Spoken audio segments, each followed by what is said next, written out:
All right, guys. Hope everyone's having a great afternoon or evening. Hope everyone had a great day. Um, Found myself having some good conversation about just the Bible today with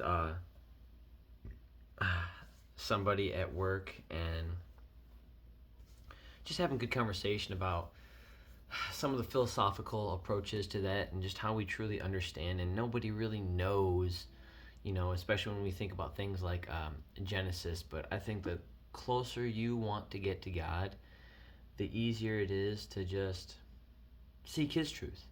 And in that, I'm someone who kind of always, I actually, especially because I've been giving some sermons at church and doing this reading and things like that, I try to do my best to have show good discernment as far as I don't want to add or take away from any of the words of the Bible. And so I have some theories about, the Garden of Eden and, the time spent and how things look like as far as like what did Adam and Eve really look like. And well, I had such a fantastic conversation with somebody at work, and it just gets me thinking that, man, it gets me wanting to get deeper into the Bible to truly understand the timelines of these events and the people undergoing those events, and just the true wisdom that it has from the beginning of our existence. And so I know that there's always going to be a back and forth between the Big Bang and evolution and creationism and all those fantastic things. And I like the pursuit of truth, but I don't like it just for the sake of truth itself. I like it because it draws me closer to my Creator. That's what I really want.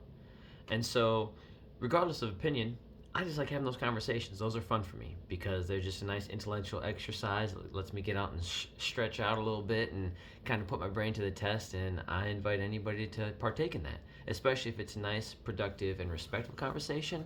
Both people are going to grow, or however many people are having that conversation are going to grow.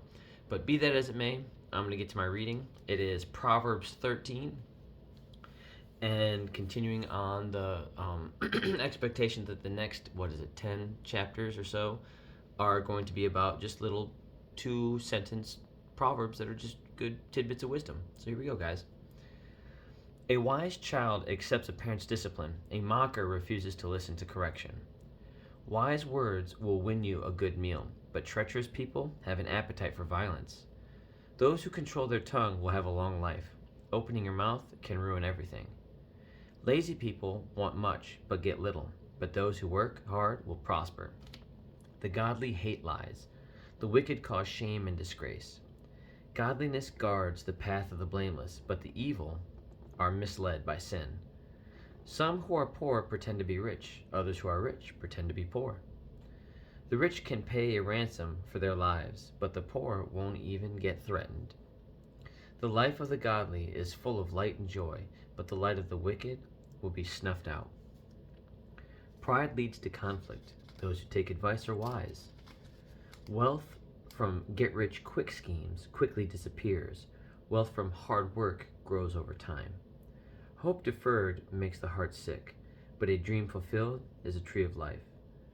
People who despise advice are asking for trouble. Those who respect a command will succeed. The instruction of the wise is like a life-giving fountain.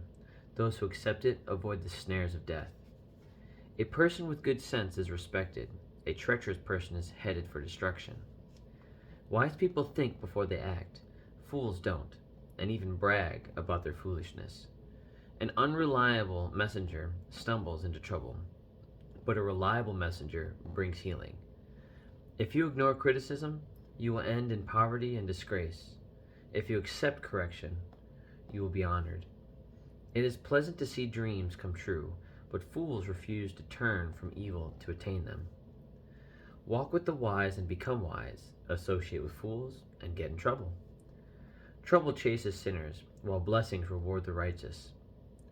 Good people leave an inheritance to their grandchildren, but the sinner's wealth passes to the godly.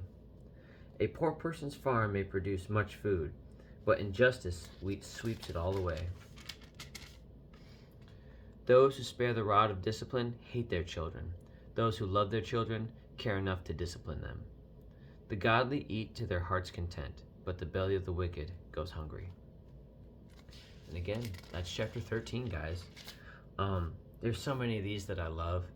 I grew up with my dad reciting a lot of these. Where was one of them? Man, let me try and find it. Was it 17? Nope. Let's see if I can find it.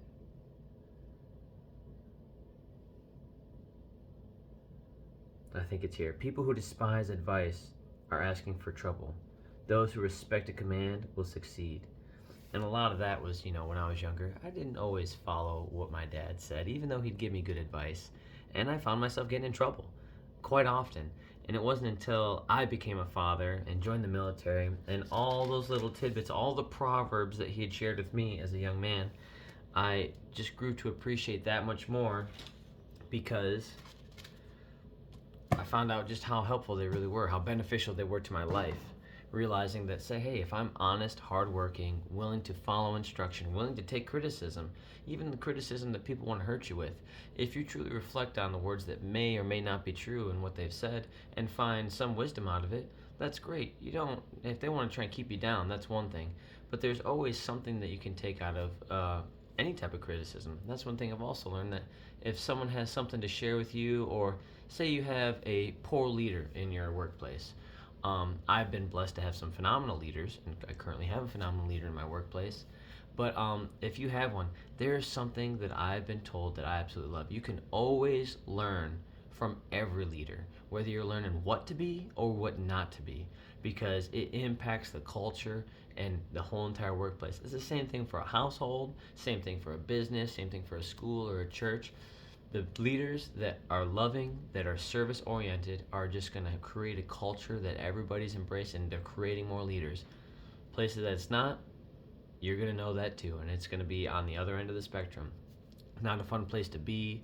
There's only one leader, and everyone should get their direction from there. Hey, everyone follows that instruction, and if they don't do that throughout a line, you know what? There's something to be learned from each person. So I can appreciate that. I hope you guys have a good night. God bless. I love you. Jesus loves you. And I'll see you next time.